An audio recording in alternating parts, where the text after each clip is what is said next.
go ahead and get started. So thank you so much for coming to today's quarterly learning about grants, loans, and learning. And we say for organic farmers, all of these are pretty applicable to lots of industries, not even just farming. And but we do like to highlight when there's an opportunity for organic farmers or those in the healthy farming state.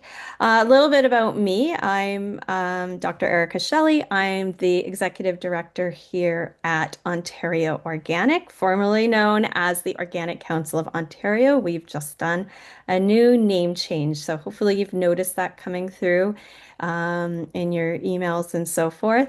And we're really just excited to be here to share information with you. Before we get started, I want to make sure that we do our land acknowledgement. It's very important to us to acknowledge the land that we're coming from. And because we're all the way across Ontario, we can acknowledge that there are 46 treaties and other agreements that cover this territory called Ontario and now called Ontario. And we are thankful to be able to work and live in these territories. We are grateful to the First Nations, Métis, and Inuit people who have cared for these territories since time immemorial and who continue to contribute to the strength of Ontario and to all communities across the province. Feel free to share your land acknowledgement in the chat. And I just want to make a mention about who we are and what we do. So, a little bit about our group here is we exist for one simple reason, and that's to support the people building organic in Ontario. And that means helping farmers and businesses with resources, advocacy, education, market support, and also making sure the public really understands what organic means. And so my team here, which you see on the left right now, we are small and mighty, but we're here to help you succeed as part of Ontario's organic sector. And as I mentioned, our team is here, but we also have a board that is also very important in helping with our strategies, and it's a working group as well. So they help us on the day-to-day activities at time. And all of us together are really just trying to help you succeed in being part of the organic sector. And that includes helping you find and access funding that can support your farm or business. And a little bit about me, my background is actually in agricultural research and sector development. And so over the years, I've helped bring in millions of dollars in grant funding to support projects, to support employees, innovation. And yes, this is something that I'm very passionate about is accessing funding that is available to us. And so yeah, let's go ahead and get started. Whoops, I'm going a little bit fast there. All right, so today we're going to talk about different types of funding that are available. So loans, cost share grants, reimbursement, tax programs, training, mentorship, employment, and services. And then we have two guest speaker groups. So we actually have three guest speakers overall. So the ACC will be talking with us as well as ASIA. And if you're not familiar with the acronyms, when we get to that, we'll go ahead and cover that. But they're going to talk about funding opportunities through each of their organizations as well. And then we're going to talk a little bit about tips and wrap up with any sort of questions you might have. Now, speaking of questions, I ask that everybody have their microphones on mute, and we won't be taking questions during the talk. We actually have a lot to cover in a short period of time. But please feel free to add your questions into the chat box that's below. And if one of our guest speakers is able to answer them, they can put them in there. There'll also be links dropped into that chat box that will include resources if as needed. And then of course we're recording this. We also have a resource handout that you'll be able to access. So everything that we discussed today, you'll have a link to. And then if there are any questions that come up later, please reach out to us, info@organiccouncil.ca to ask any of those questions. And so we're going to go ahead and get started by talking about loans. So I think most of you know what a loan is. You borrow with terms for repayment. Some have low interest, some have high interest, some over a long period of time, some over a shorter period of time. And so we're going to just talk about a few of those loans today. The first loan program I want to mention is the Fair Finance Fund. And I want to actually give them a quick shout out because they're doing something quite different in Ontario. They're one of the first social finance lenders focused specifically on local food and farm businesses. Since launching in 2019, they've already provided more than 70 loans to farmers, food processors, distributors, and retailers who are strengthening sustainable food systems across the province. So their loans usually range from about 20,000 to 200,000. So there's a pretty wide range there, and they have a 5-year repayment term. And the nice thing about their loans is they also come with support. So you get 8 hours of mentorship from people who understand the agri-food sector. So they have a short open window, so February 23rd to March 30th. So you do have this month to get in your application. So if you're thinking about expansion, equipment, or growing your business, this is a good one to look at right now. And you're going to notice today, I'm going to say the same date over and over again that March 30th is the intake. And that's because that's the end of the funding cycles for a lot of these. It doesn't mean they won't ever come available again or anything like that. It's just that most of these end at the end of March, if it's in 2026. And so you'll just see that there. So if you've not set aside time to write to get yourself some money, make sure you put that on your calendar over the next few weeks to make sure you can get some of this money for yourself. So the next program I want to mention is super underutilized, and honestly, it's a lot of a one that a lot of people don't realize exists. It's called the Canadian Agricultural Loans Act, also known as CALA. And what it does is it helps farmers and agricultural cooperatives access loans through regular banks and credit union. So you go to your regular bank, your regular credit union, and they can actually get this loan for you. So the difference is that the federal government actually guarantees most of the risk to the lender, which makes banks much more willing to lend than they might be willing to lend you otherwise. So the government actually guarantees up to 95% of the lender's potential loss if something goes wrong. And because of that guarantee, lenders are often willing to work with smaller farms, younger people, newer businesses, or operations that might otherwise struggle to secure financing. And the loan can actually be used for buying farmland, buildings, equipment, livestock, or making major farm improvements. So basically, you can get this loan for up to $500,000 for land and buildings. So you can up to a max of 500 for land and buildings. And then you can actually get the loan for 350,000 for other investments like equipment or improvements. And you can actually get, a part of a loan to cover land and buildings and part of it to cover investments and equipment. But the maximum in total is $500,000. So for example, you could get $400,000 loan for land and then another 100,000 for equipment to max out to that 500,000. So they're issued through your normal bank or credit union, but the federal government actually caps the interest rate. So the variable rates can't be more than prime plus 1%, and fixed rates can't be more than the bank's mortgage rate plus 1%. If you know anything about loans, it's actually pretty good.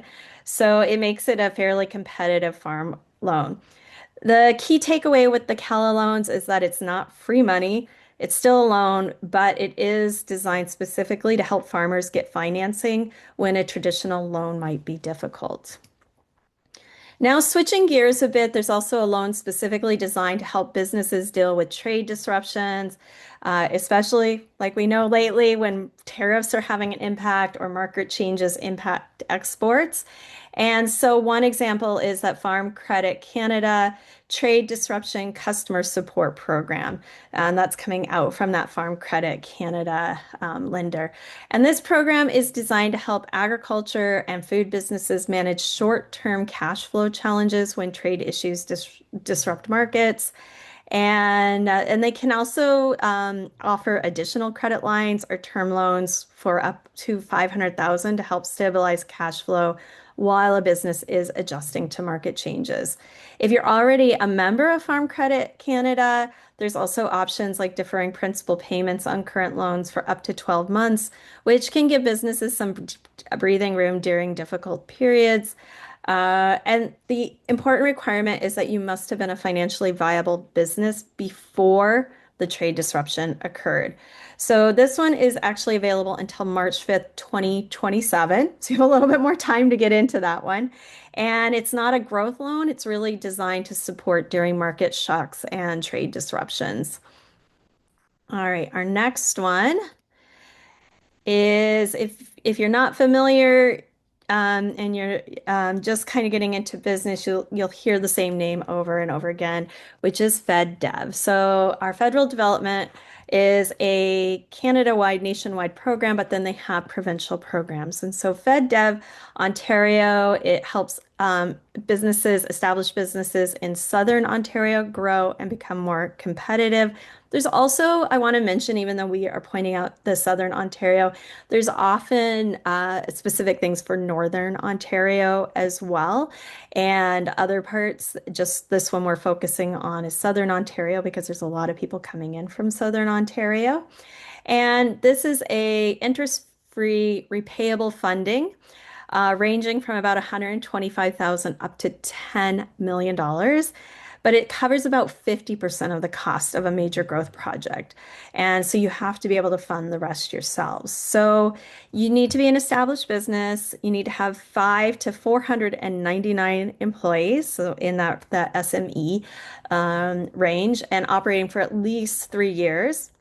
And you're proposing substantial growth that will increase productivity, create jobs, or expand markets. And markets can even be when you hear expand markets, if you've only been, like, for example, in the Ontario market and now you're moving into other provinces, that sometimes can be covered under the expanding markets, a part of this. And then, of course, if you're going into other countries, that's always included. Although some are steering away from the US now and some are okay with the US. So you kind of want to look at the program to see which types of markets it's actually supporting.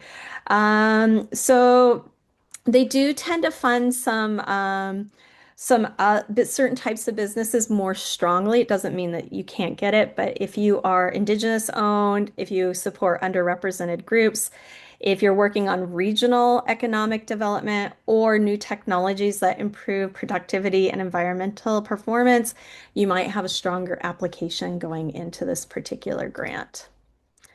All right, so those are some of the loan options available where you borrow money and you have to repay it over time. And I'm going to switch gears a bit and talk about cost share programs, which work very differently.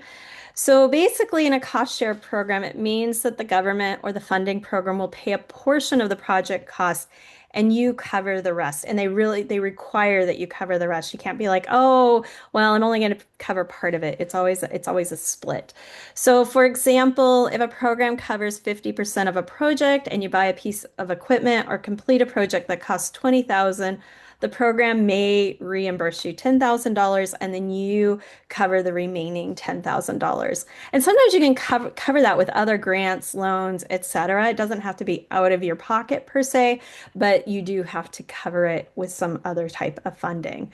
And these are very common in agriculture because they help farmers reduce the cost of adopting new practices, technologies, and improvements without taking on that full financial risk.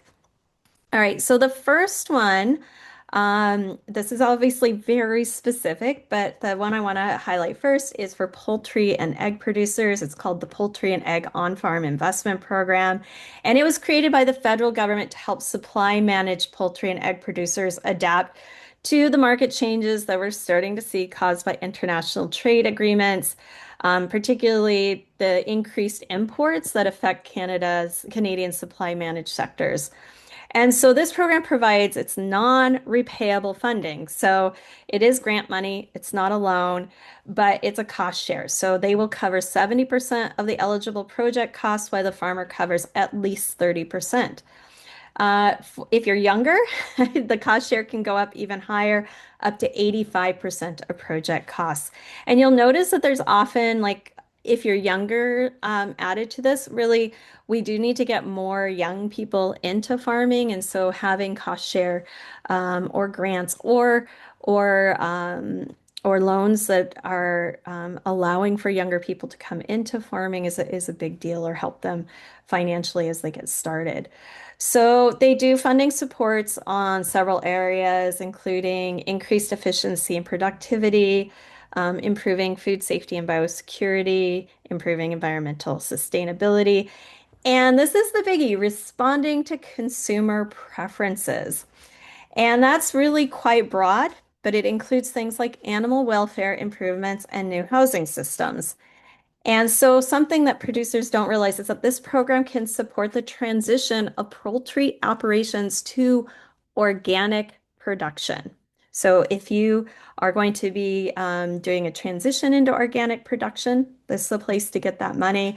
And the funding's available across Canada based on a producer's quota share through their provincial marketing board. I'm not exactly how that works, but it's been divvied up, if you will, across Canada based on that marketing board. And so the state for this one is by March 31st, 2030. So you got 4 years to put in your application.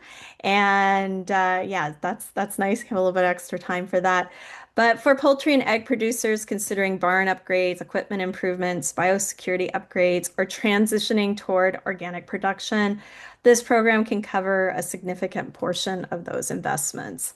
The next cost share program that I wanted to mention is the Resilient Agricultural Landscape Program, also known as RALP.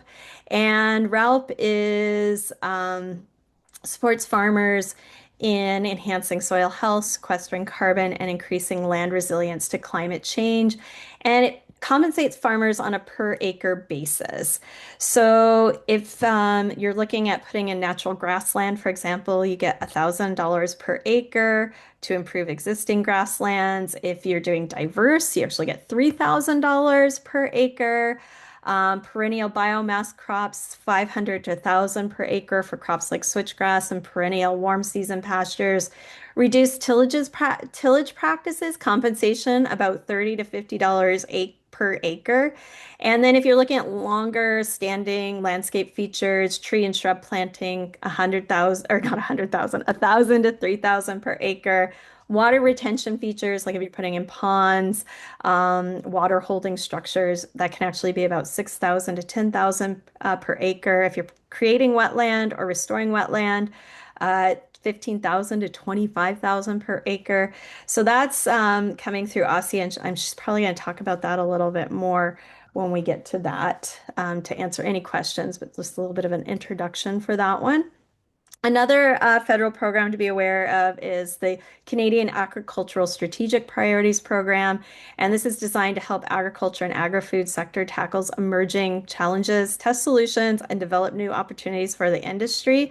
And so these are accepted on an ongoing basis until March 31st, 2029, or until the funding has been fully allocated. So when you see a deadline like that, it literally could go away next week if they've given out all the money, but they basically end it on that date if they've not given out all of the money. And again, it's a grant. They cover about 50% of the project costs, and up to 75% is considered if it's a high priority for the sector or addresses a public safety concern. Up to $1 million, but you can receive 5 million over several years. And so for these kinds of things, you can actually come in with multiple partners, like multiple farms, multiple organizations, and or an industry group even, and apply for this type of grant. There's also a new program called the Market Diversification and Trade Resiliency Initiative. And this again is helping to expand into new markets. You will see if you're thinking about expanding into a new market, this is the time to do that. There's a lot of funding available for this, but they're basically trying to reduce reliance on a single market, particularly the United States. And so they're investing in technology, strengthening long-term resilience of the agri-food sector. And it does mean markets in other provinces. So I just want to like mention this over and over again that when they're talking about new markets, in other provinces also can count as new markets. But this one closes next week on March 17th.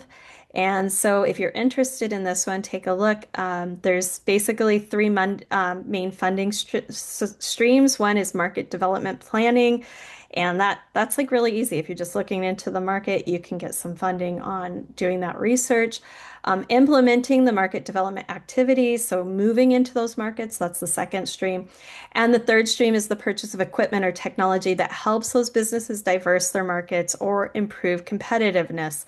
And all of those have different amounts of funding that they'll provide depending on the stream. And the other thing to note, if you already have funding through the Sustainable Canadian Agricultural Partnerships, SCAP, you can't receive funding again for the same project through this initiative. Another one is the Canadian Agri-Marketing Program, and this one, though, is for national associations and nonprofit organizations working in the agricultural sector, and basically looking at projects that strengthen the industry at a national level. So this one's open until September 30th, 2030, and it is a non-repayable contribution. It is cost share though, so it is 70% they will cover, you cover 30% through cash or other eligible contributions. And I will say in general, anytime you do an AFC grant, when they say 30%, it's cash or in kind. So if you have people volunteering, and we do this all the time, we have like our board does a certain number of hours. And so we give a dollar amount per hour that they work for us, and that counts as a match. So it doesn't always have to be a cash match. It can be an in-kind match, and that's something to keep in mind. So yeah, that is that one. I'm going through these fairly quickly because there's a lot, and I want to make sure we get to our speakers today. So the Regional Tariff Response Initiative is another one to help Canadian businesses respond to tariffs and trade disruption by strengthening their competitiveness. And there's about 1 billion coming into this to support small and medium-sized businesses. So that's 5 to 499 to adapt to changing global markets, improve productivity, reduce costs, strengthen supply chains, and expand into new markets. And so these are interest-free loans, 125,000 up to 10 million. And there is some non-repayable funding grants between 125,000 to a million. And not-for-profit organizations that support the business community can also apply. And basically, you've got to be incorporated, operating in Southern Ontario, have at least 5 full-time employees in the region, and have fewer than 500 employees overall. And yeah, basically help to invest in new equipment, new technologies, supply chains, and expand into new markets. All right, into grants. So some of these are still cost share programs, or those were cost share programs. Grants cover more, if you will, and then some are fully non-repayable. And then we're going to also talk about employment programs, which are a bit of a cost share, but in terms of employment, it just you can stack them sometimes and have that completely covered. So the first one I want to talk about is agri-stability. So this is part of Canada's Business Risk Management Program, and it helps protect producers when their farming income drops significantly because of production losses, rising costs, or market disruptions. And so your deadline this year, if you're going to enroll in this, is April 30th. And they're obviously trying to get in before you actually get into your market season, or you're into your farming season. So you enroll each year, and you submit the required forms to remain eligible. And so what they do is they compare your income, a farmer's income in the current year, to your historical reference margin. And so that's like over the last 5 years, and they take out your highest and your lowest, and that becomes your reference margin. And if it drops more than 30% below that historical average, then the program provides some support. And they basically cover about 80% of the loss for every dollar the margin falls below that level.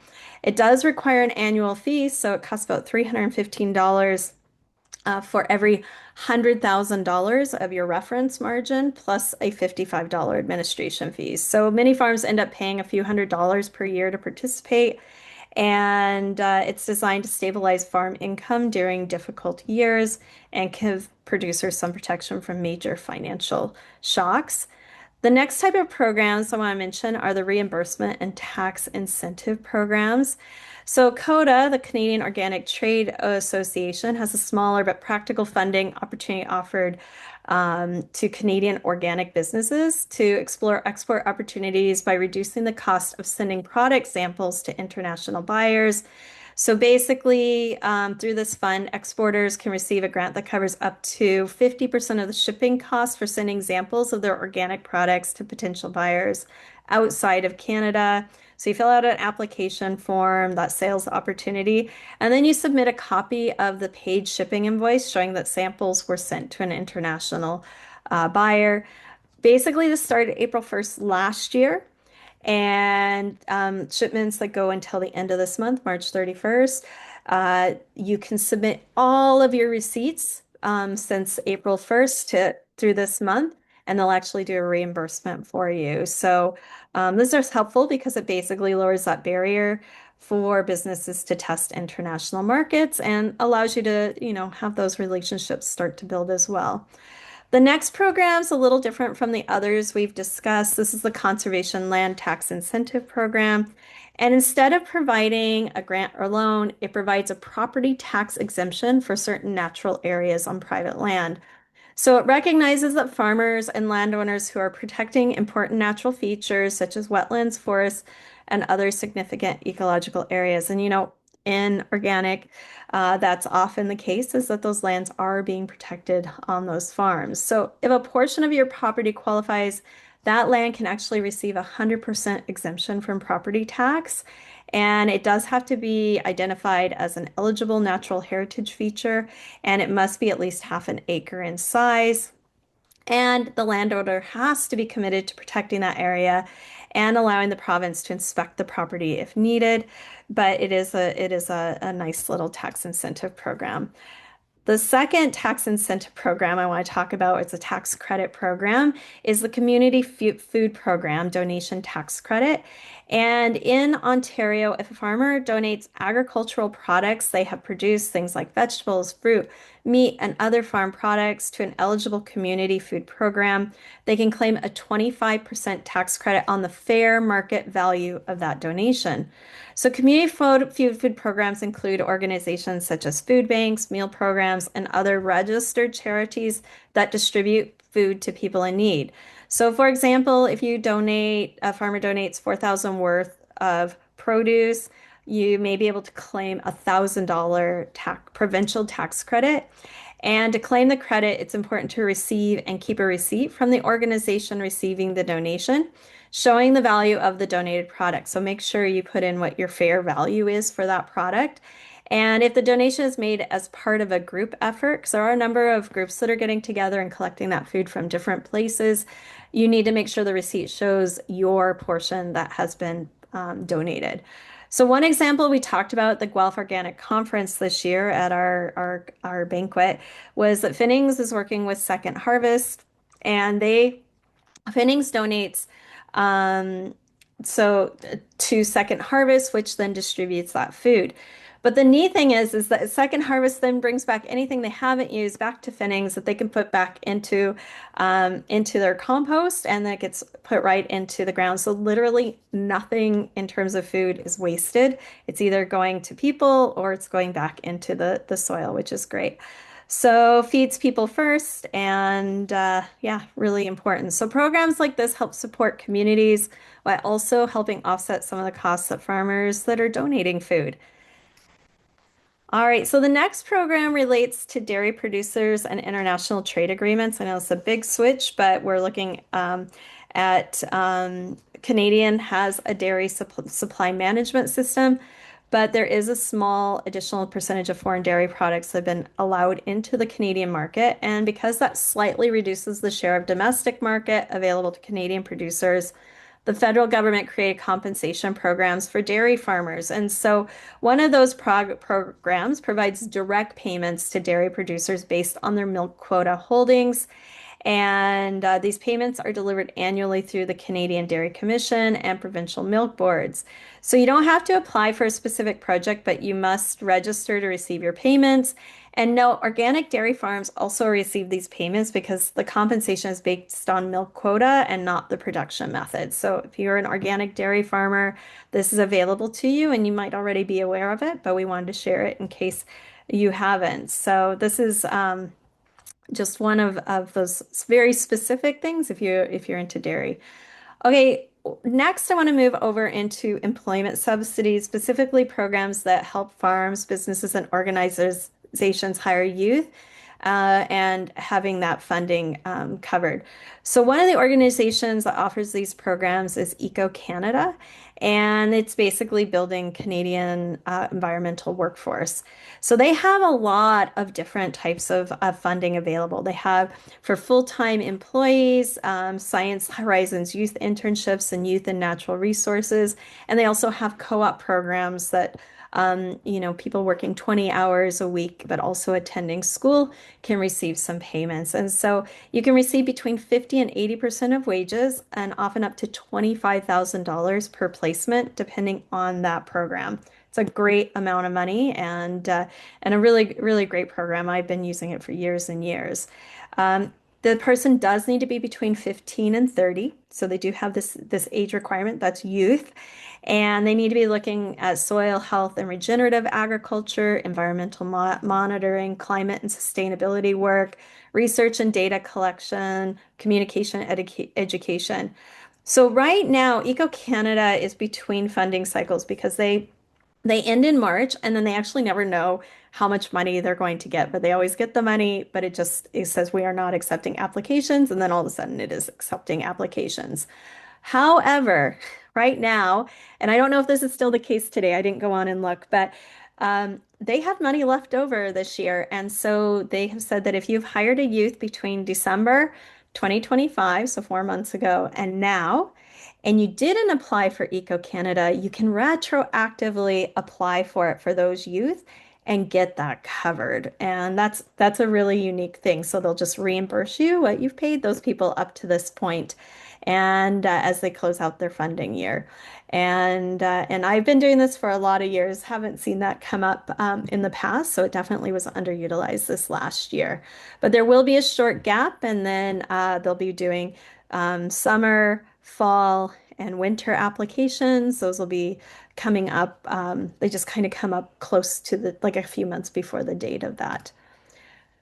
Another hiring program for youth is YESP, the Youth Employment and Skills Program.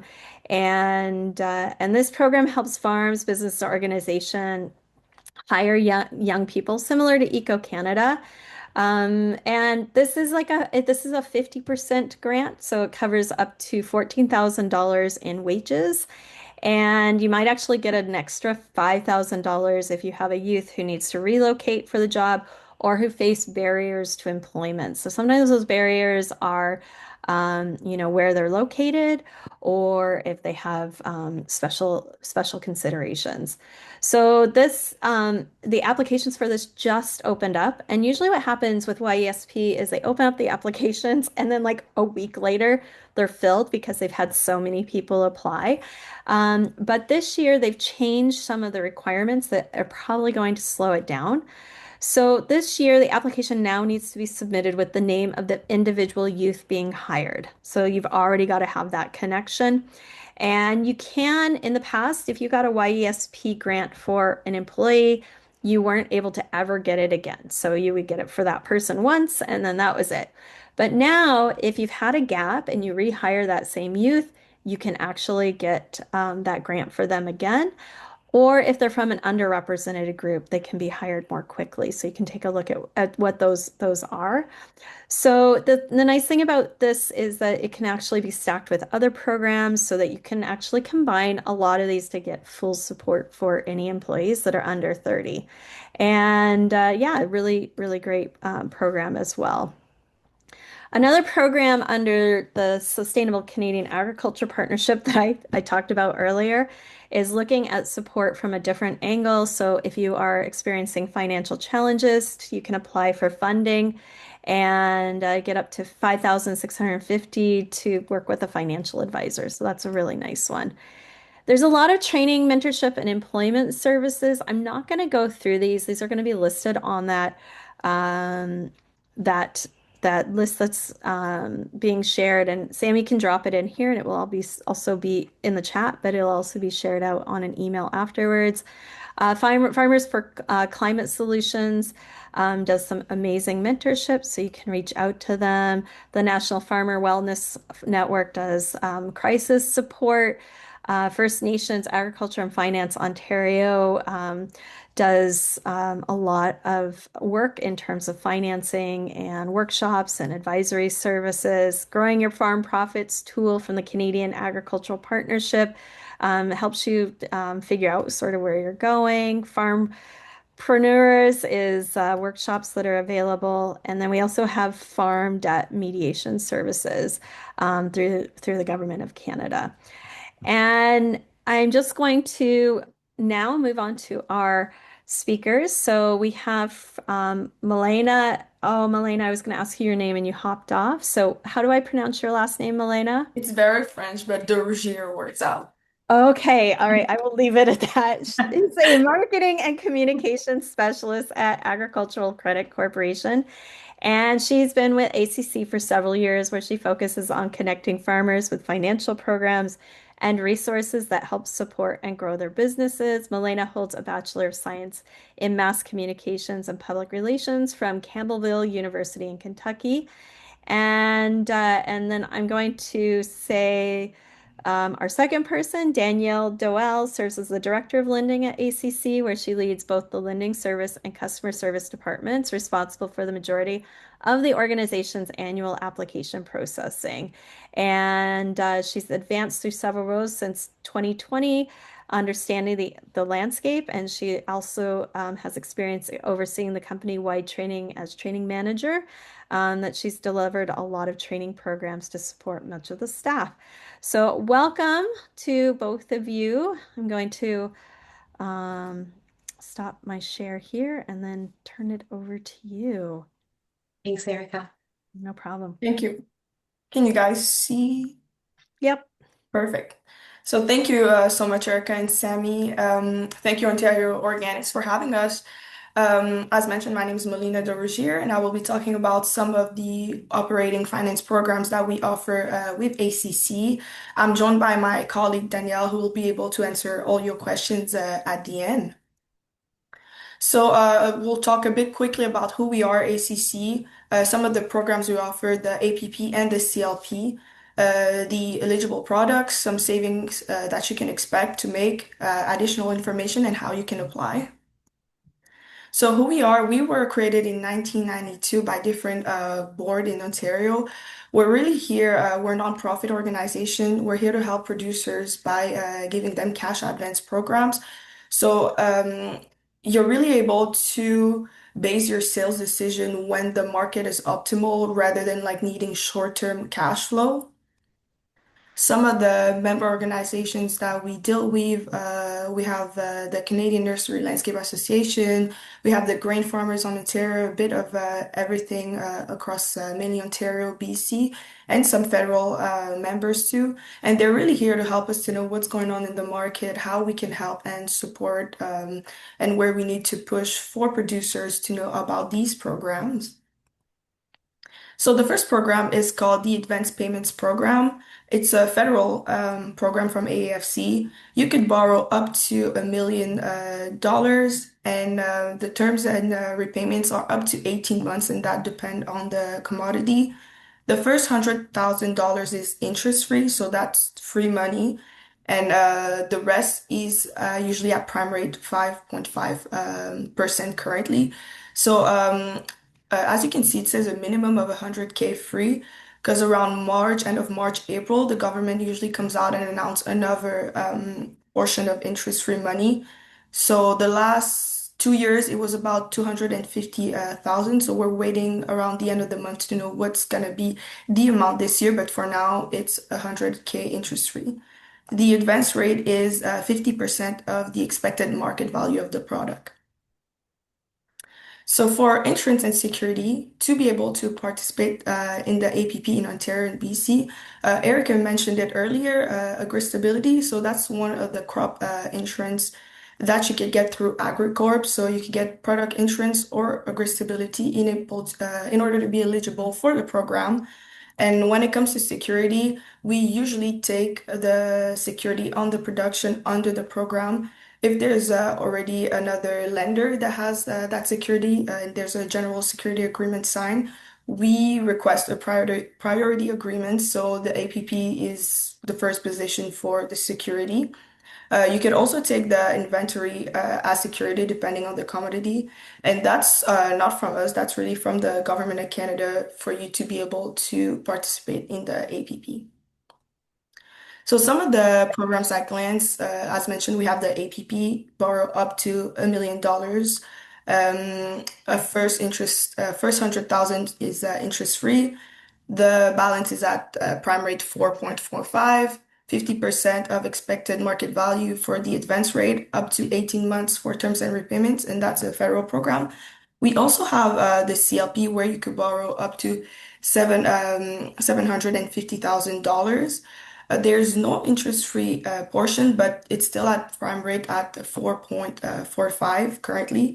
And what's interesting for the CLP is that a lot of producers, if they require more money, more cash flow, they rather go for the CLP because the advance rate is 75% instead of 50% compared to the APP. So that's a bit more money in their pocket. And terms and repayment can go up to 23 months, depending again on the commodity. And this one is a Ontario provincial program. So this is kind of an idea with the saving rates that we have compared to a traditional bank. For example, we give 100,000 interest-free money. The remainder of the loan is at prime rate. Compared to a bank, you'll get $0 interest-free money, and the loan is usually at prime rate plus 1% or 2%. So, for example, if you borrow $100,000, if your bank is giving prime rate plus 1%, which would be 5.45% currently, that's about $5,450 that you could save in your pockets. And as we go higher, for example, $250,000 with the bank, it would usually be around prime rate plus 2%, so 6.45%. If you use the APP, you are saving about almost 900 and $450,000. So it accumulates where you could save a bit more money in your pockets for sure when you opt out for the APP.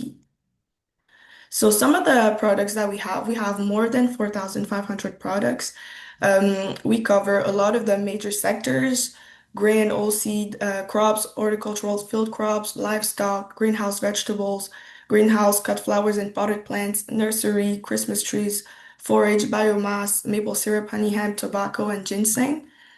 And some of the organic specific commodities that we have that have their own pricing in the market would be apricots, nectarines, pears, soybeans, winter wheat, apples, plums, broccoli, and peaches.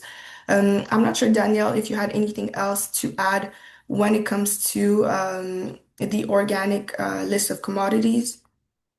Yeah, if there was anything to say specifically about organic commodities and specifically about the two programs. So, as you can imagine, the rate for organic is a little bit higher. So you can expect to see a little bit more funding for those commodities for the same number of acres when it's organic versus not. What you will find though is when we say about the repayment terms, that 18 months on the APP, it's just important to kind of know that if the product is storable, that's where that 18 months comes in, and it depends on when you get the funds. But usually on the APP, those spring funds open up as early as April 1st. I do always recommend applying as early as possible, just because if you know anything about the finance industry in agriculture at this time of the year, it's very, very busy. So it can take a little longer to get to all the applications. So I do recommend applying early if you want to see those funds around April 1st. And then you have 18 months for repayment when you're looking at the storable kind of commodities. But anything that is not storable here, for example, the nectarines, plums and peaches, that would be due by the end of the calendar year. So a little bit longer of a repayment, or sorry, shorter of a repayment time on that. And depending on whether you're deciding on the APP or CLP, the commodities that are available are a little different too. So that's where I would say your best bet is, if you want to get more information about your eligibility with your specific organic commodities, definitely give us a call, because we can kind of guide you through which program might be best depending on eligibility and which program is available for that commodity. Thank you, Danielle. Yeah. So some of the loan distribution, I believe that's last year's. So we're mainly giving loans in the grains and oilseed areas such as corn, soybeans, wheat. Then we have cattle and trees, shrubs, and plants, and the rest is mainly vegetables and fruits. You maybe heard about us before or heard about the APP. As mentioned, we've been in business since 1992. A lot has changed for us now. So the number of application forms before were 56. Now it's just three over the phone. You could just give a call, like Danielle mentioned. Takes 15 to 20 minutes to do an application. The number of pages were 52 before. Now it's only three. For funding timeline, it was 54 days before, now it's 14 days or less.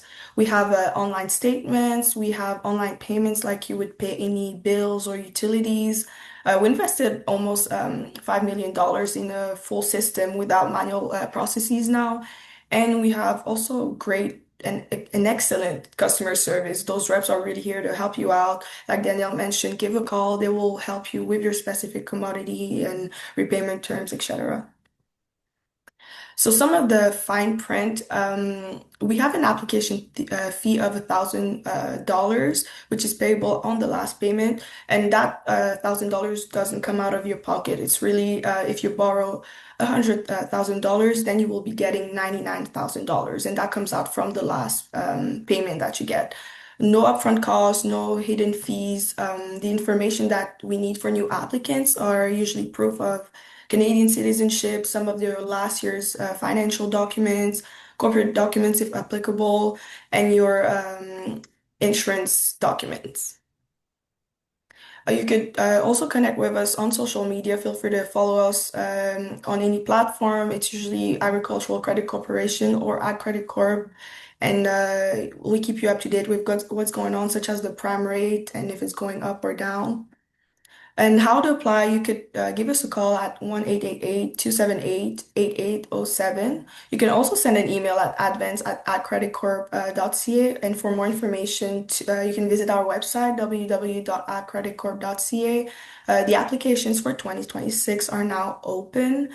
I believe you can still apply for 2025, but it's almost ending. If I'm mistaken there, Danielle, correct me. Yeah, we have about 5 days to Yeah, apply so on. it's Yeah, really close. 2025.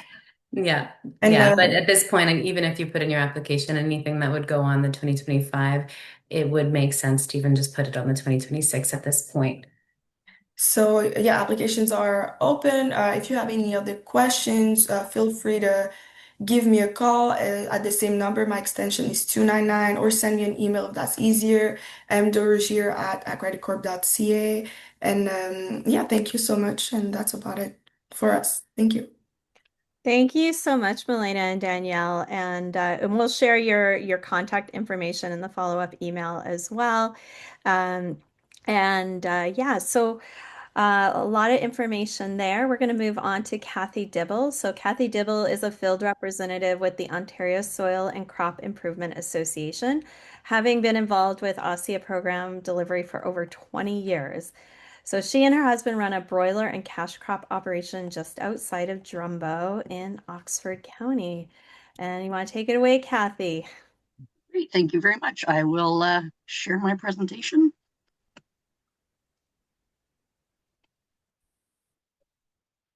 There we go. And you did actually take some of my topics when we were talking here.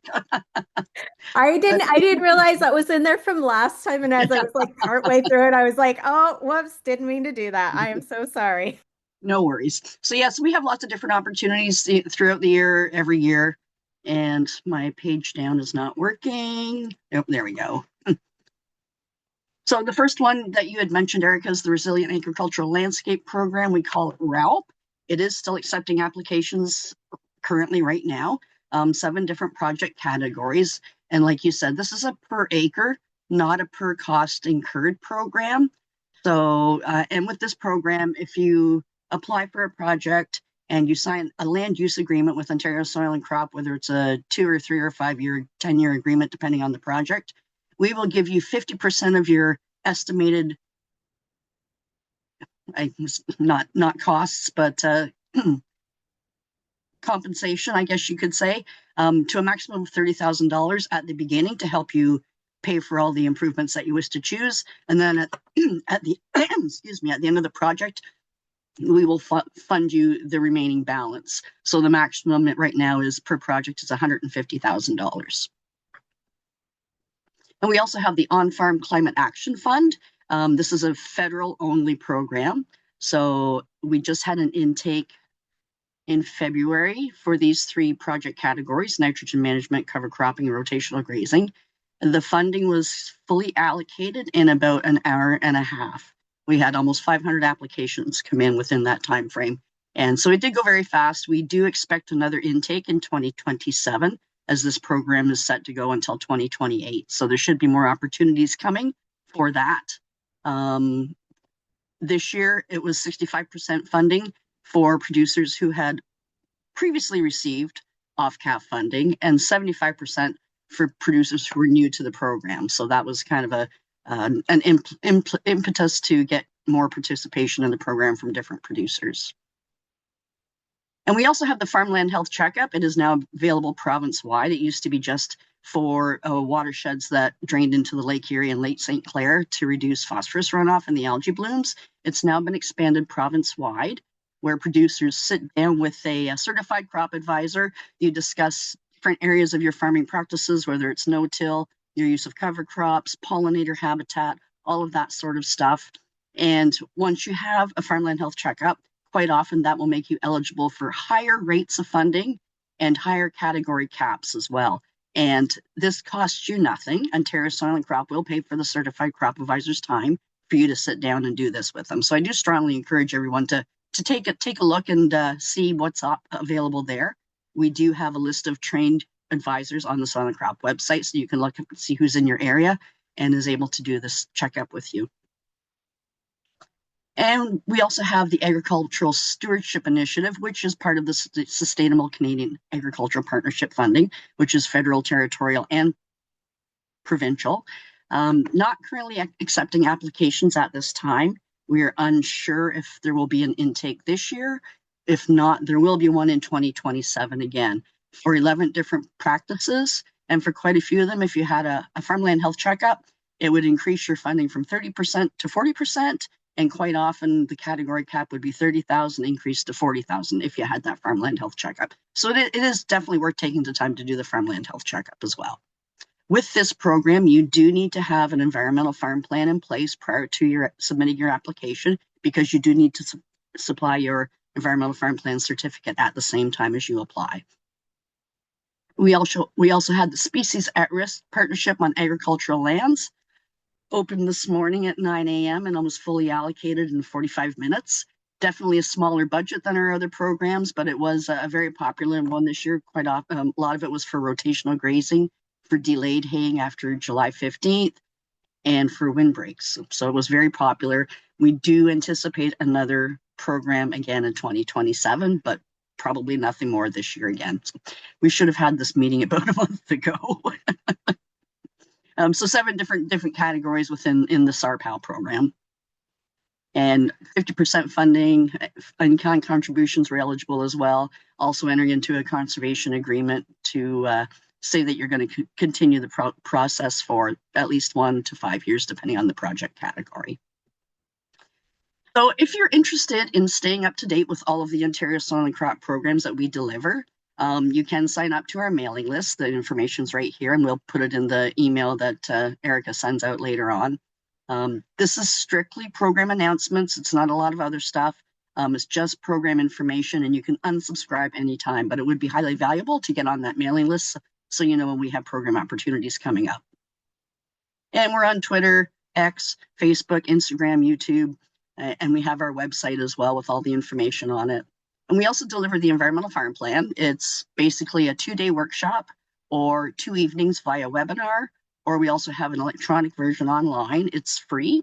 It'll help you assess 23 different areas of environmental concerns on your farm to see where maybe your priorities should be in addressing those concerns. And we quite often give you resources to help you find better ways to mitigate a lot of those risks. And we also do biosecurity workshops and webinars. They are also free. Commodity specific. So we do have one for livestock. We have one for bees. We have one for maple. We have one for crops. So lots of different opportunities to get there. And they're very educational, very interesting. And that is it. So there's my contact information. If anybody has any questions, I will stop sharing. All right. Thank you. Thank you so much, Kathy, for sharing. And I will say, Asia, incredible work you guys have been doing for years. I've taken advantage of a number of your funding initiatives and workshops, et cetera, through my beekeeping research and farming as well. Well, that's And great. yeah. So thank you so much. I just want to share a couple of tips and tricks uh, as you're going through this process. So tips and tricks for funding. Are you able to see that right now? Okay, perfect. So make sure, obviously, that you are a candidate. There are so many times I've started a grant application and I've not read all the way through it. And then like I've gone back and I've been like, oh, wait, I don't actually qualify because of this. And so just pay attention to that you are actually a candidate. Cost share programs often require you to pay up front and then you get reimbursed. And sometimes that's really hard for people. I actually wish it wasn't that way because it does it provides is a barrier. But you can potentially, take loans and then pay back. There's like ways to shuffle money around, but just make sure that you do know that some of these you have to pay up front and then submit. Same with the employment grants, they're often that way as well. Get to know your funders. I have great relationships with so many people that fund me. I provide a lot of feedback, sometimes like criticisms on not in a bad way, but like, your program would be better like with this, and then they take that back and it does help shape that funding. So don't be afraid to thank them, but also say, hey, this would actually be a nice benefit. And over the years, I've been doing this for a long time. I've seen some of those things be initiated, and it probably isn't only me that's giving that feedback. And it is great when we see some progress in those funding programs. But just get to know them. They're not scary people. You could see Kathy and Melena and Danielle here, great people, super friendly, and really most people in these funders, they actually just want to help you out. So, and they want to make sure that when you apply, you're doing it the right way, that you're qualifying. And not only that, they'll send you a little email or phone call and say, hey, something's opening up that I think that you might be interested in. And so those relationships can be really helpful for that as well. If you have an idea that you think is fundable, don't assume it's good. Again, sometimes I have great ideas and I'm like, oh, this will be so good. And I'll contact them and they'll be like, no, bad, Erica. That is not good. here's a way you could either reframe it or have you thought about this? And so that's actually really important too. And then ask the range that's going to be funded. So when I'm applying for grants, it's like, do I ask for the most? Do I ask for the least? Do I ask for something in the middle? Because I can shape my projects sometimes based on that. And so that's where the conversation actually is really important, is saying, what level is most likely to be funded? And so yeah, that's one of the things that we like to, have those conversations and those relationships so that we can find that out. Environmental grants, Kathy was talking about the plans that they have in place, but also having a work plan is really great. Make sure you're aligned with the goals of the funder and that you can really show measurable impacts in terms of environment and the benefits.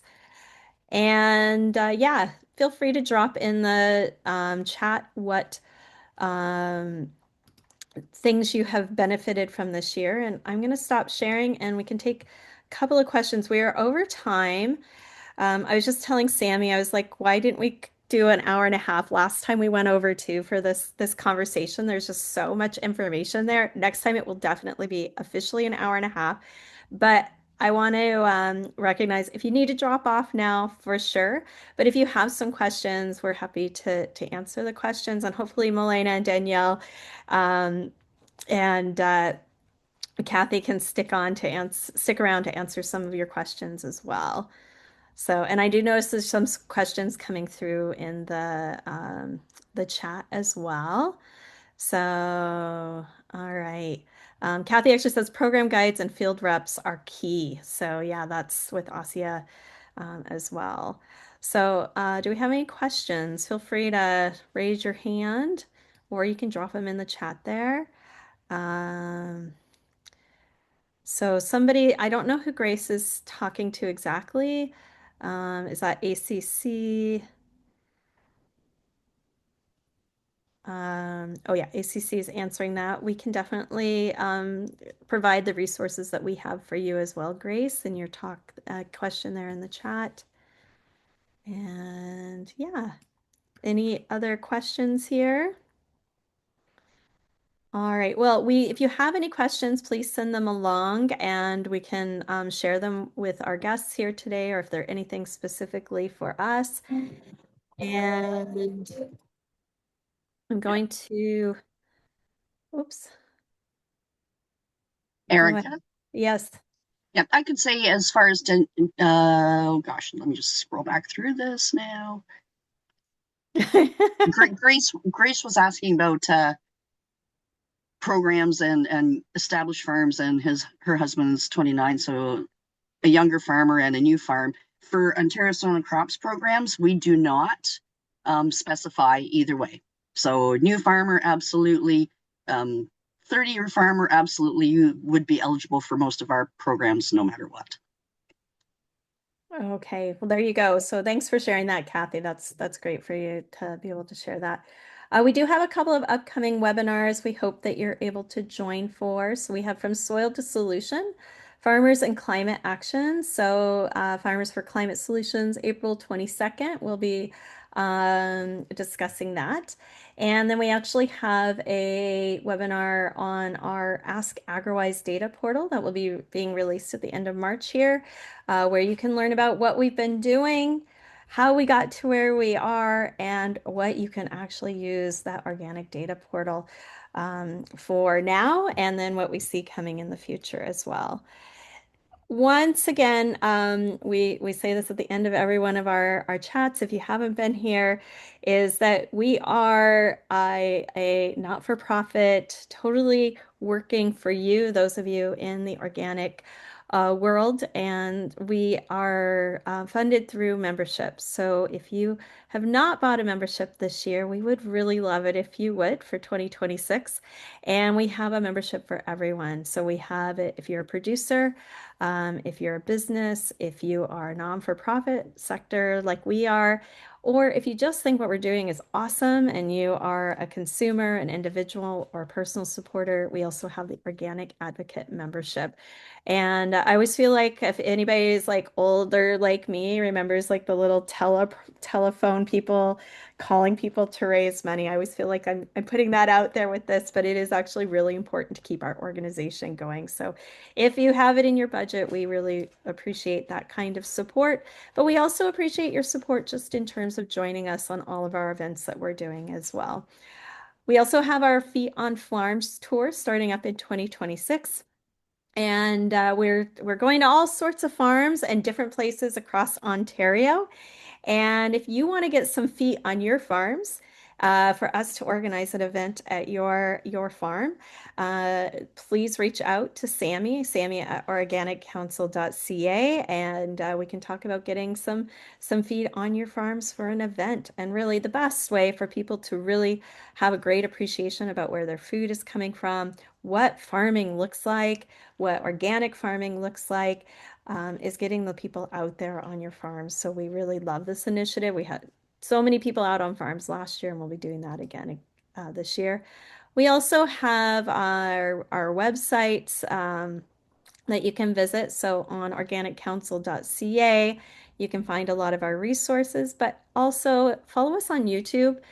We have this funding, this recorded. We have lots of our talks recorded, and everything gets uploaded there. And yeah, keep up on what we're doing. We also love to get your feedback. So if you have enjoyed this webinar, if you learned something from it, if you think we could have done better, if you'd like to see somebody else in the future, give us some feedback. So you take your phone, you put it up to this, and you can scan it, or you can actually just send us an email, info@organiccouncil.ca, and let us know if what we're doing is helpful for you, and if you'd like to see more or things different. So we only grow, just like the soil, we only grow from if you put things into it, and that feedback is actually really, really helpful.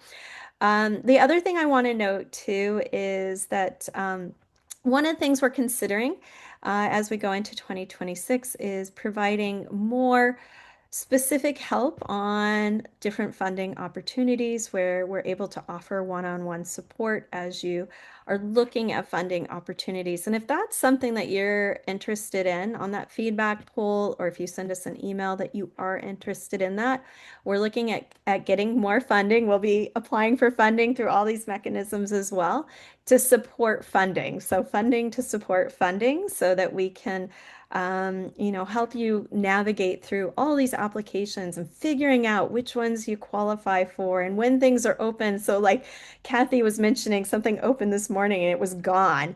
Knowing when that's coming and having your application ready that you can do things if it's going to be a quick thing or if you're fit. So, that's something we're considering in the long term as well. So I want to thank so much to our guests today, Kathy, Danielle, and Milena. And I want to thank all of you for joining us today. And I do apologize for going over. We will do an hour and a half at our next quarterly one so that people are ready for that. And yeah, we've got a lot of things here in the chat, a lot of questions, etc. And if we haven't got to answering your question today, we'll make sure that we put that out to our experts here, or that we answer that, and it'll go out in our follow-up email as well. So thank you so much, and I'm wishing you all a wonderful day and a wonderful spring. Have a great one.